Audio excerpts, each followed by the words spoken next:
Have you ever heard of 15-minute cities? 15-minute cities are an idea presented by the French professor Carlos Moreno, which is about shortening all everyday routes to, for example, school, the library, the post office, etc., to a maximum of 15 minutes on foot. And this is to be realized, of course, by planning cities accordingly. The idea has received a fair amount of attention recently, across the political spectrum. Liberals and social democrats want to tell us that 15-minute cities are the solution to climate change. And the political right is howling that the liberals want to take away our cars and lock us up in cities. While I think the criticisms of the political right are ridiculous conspiracy myths, I am also bothered by the social democratic position. 15-minute cities are definitely an excellent idea, but they alone will not stop climate change. The moderate left once again forgets to name the main cause of climate change: capitalism. The overwhelming majority of all environmental problems today are due to the way our society functions, which is based on capitalist profit-making. Here are a few examples. Fossil fuels have no future. They will run out in the foreseeable future, and are the main cause of man-made climate change. It would therefore only be logical to stop their promotion and instead invest massively in renewable energy sources. However, such a task can only be accomplished with a planned economy. The free market has clearly failed. Fossil energy sources are still profitable, economically speaking. That's why the free market simply can't get away from it, and why all the forecasts and promises of our politicians are pure wishful thinking. Of course, fossil fuels will become increasingly uneconomical as they become scarcer. But it's very doubtful whether the planet can wait for coal and oil to run out on their own. Another example of the irrationality of the free market is planned obsolescence. Companies deliberately build their products so that they will break down after a certain time. As a result, we consumers are forced to buy new products all the time and increase the profit of the capitalist class. The companies don't care that they are wasting massive amounts of resources. After all, the only criterion for economic activity is whether it's profitable or not, and how high those profits are. When it serves their economic interest, capitalists will even deliberately keep scientific research from us. This is exactly what, for example, the oil company Shell did in the 1980s with studies on the devastating effects of CO2 emissions. However, capitalism harms the environment not only directly, but also indirectly through imperialism, its highest stage. The competition between different national capitalist classes necessitates the existence and continuous armament of standing armies. The military and the wars it wages have extremely negative effects on the environment. For example, the US military has emitted more CO2 since 2001 than countries such as Morocco, Sweden, or Switzerland in the same period.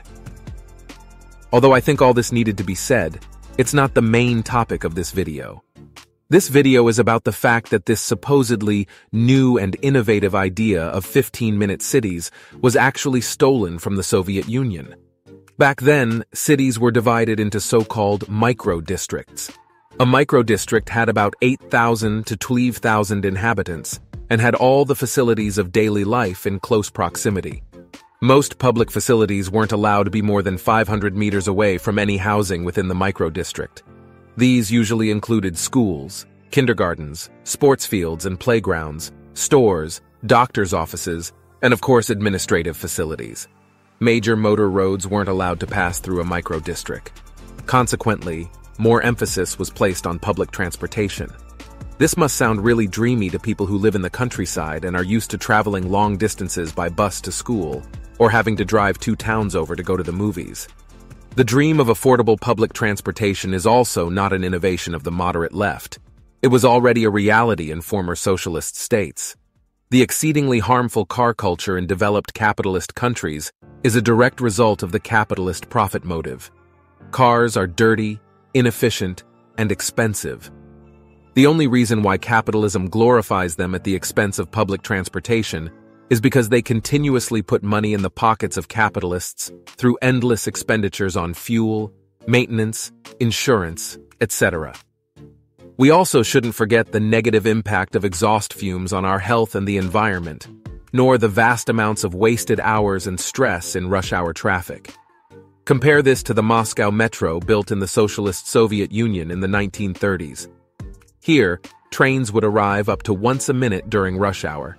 The fact that socialist states were much better at providing public transportation also puts into perspective the old accusation that under socialism, you had to wait a long time for a private car. Socialist economies have no objective interest in emulating the toxic car culture of capitalism. The same is true for product longevity. If we follow the logic of capitalism, it makes perfect sense to intentionally design products to break faster, because that increases the profit of producers who can then sell new products over and over again. As mentioned earlier, capitalism doesn't care if it wastes massive amounts of resources while producing vast amounts of avoidable waste. Likewise, the rich consumers in the global north often don't care that the so-called third world bears the brunt of their consumption. This looks completely different under socialism. The objective interest of a socialist economy is to use our resources sparingly and to avoid waste. Some of you may have appliances from former socialist states at home that still work after decades.